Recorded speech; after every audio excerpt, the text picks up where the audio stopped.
Hello, folks. I've reported on this in the past. You know, it's not just elected officials who use the courts illegitimately to undermine the executive branch of the United States and our national security.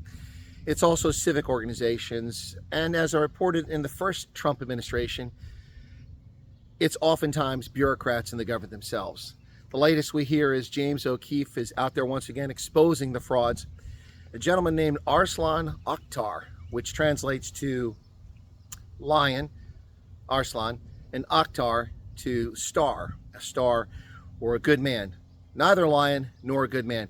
But Arslan Akhtar was caught undercover by James O'Keefe's team saying the most vile, racist, bigoted, disgusting, dehumanizing things about virtually every ethnic group on the planet.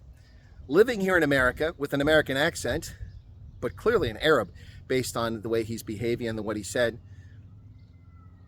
Attacking Jews, attacking Bangladeshis, saying disgusting things about Yemenis, who are also Arabs, by the way, saying horrible things about every ethnic group, including white Americans, except perhaps Mexicans, calling people liars, and then coaching illegal aliens on how to avoid detention, how to stay in this country illegally. Now, why does that matter? There's lots of idiots around the country running around doing this sort of activity, but this idiot was a visa reviewer for the State Department. They claim he's a contractor who no longer works for the State Department. But this raises the question, what sort of vetting takes place at the Department of State? Or for that matter, throughout the federal bureaucracy for people whose views are racist, bigoted, anti-Semitic, anti-white, anti-Christian. How are people like this ever hired? Well, I can tell you how they're hired. I've worked in multiple embassies and I've seen lots of people like this. And I've worked with the State Department. I've seen lots of people like this. And for years, they've canceled the voices of reason and wiped them out. And so their predominance has risen. These are the people who actively undermine President Trump's first administration, breaking the law and refusing to implement legal, lawful orders from the chief executive.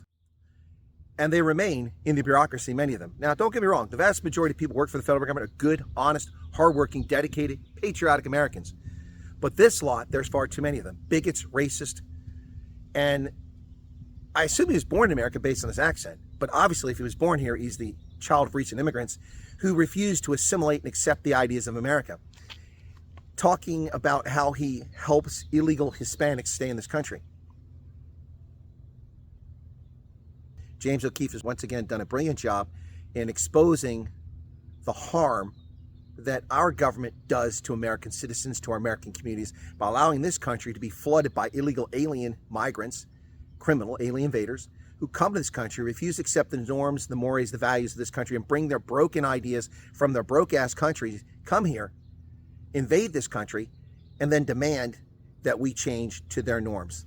This is underway in Ireland, where 25% of the population is now foreign-born, and the vast majority have no interest in being Irish, just overrunning the country. It's happening in the United Kingdom.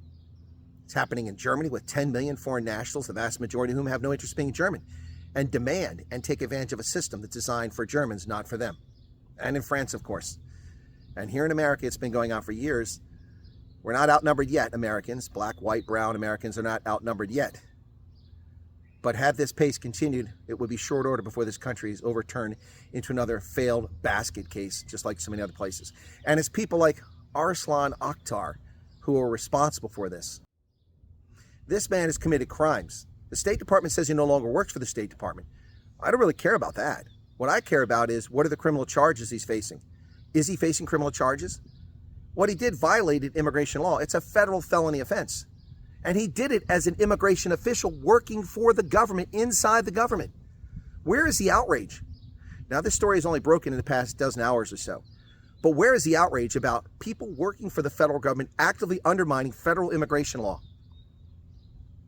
There are legitimate immigrants who come to this country. Chinese, Thai, Filipino, Honduran, South African, Bulgarian, Tashkents, who come here legitimately and follow our rules and methods for coming in the country and adhere to our norms and mores and adopt America as their own, and they're patriots. But of course, a video like this will be attacked by the demonic leftist hate wankers and say, oh, it's just a xenophobe and a racist. Of course, they can't see beyond skin color because they are the very racist that they're calling others. And xenophobia is not xenophobia. This country welcomes 750,000 to 900,000 foreign nationals who raise their right hand and take an oath to support and defend the Constitution and become American citizens every single year. And I have no problem with that, other than it's overly generous. That's an awful lot of people. But I don't have a problem with people becoming Americans. We encourage it. Because being an American is an ideal. It's not skin color. It's not faith. It's not ethnic origin. It's not political ideology. Being an American is an ideal. We aspire to the values in the Constitution and the Declaration of Independence, not this stuff that this evil person has espoused in his disgusting, vile comments about Bangladeshis, Jews, Yemenis, and white Americans, just for starters. Not to mention the violence he called for against Elon Musk. People like this must be rooted out, exposed, if appropriated, charged and prosecuted for their conduct. They're anathema to American values, and they're not Americans. They're not. They're users who are taking advantage of the freedoms and liberties of this wonderful country to espouse their hatred, their anti-Semitism, their racism, and their bigotry against the other. And they're evil. They must be exposed. What say you, world? Cheers.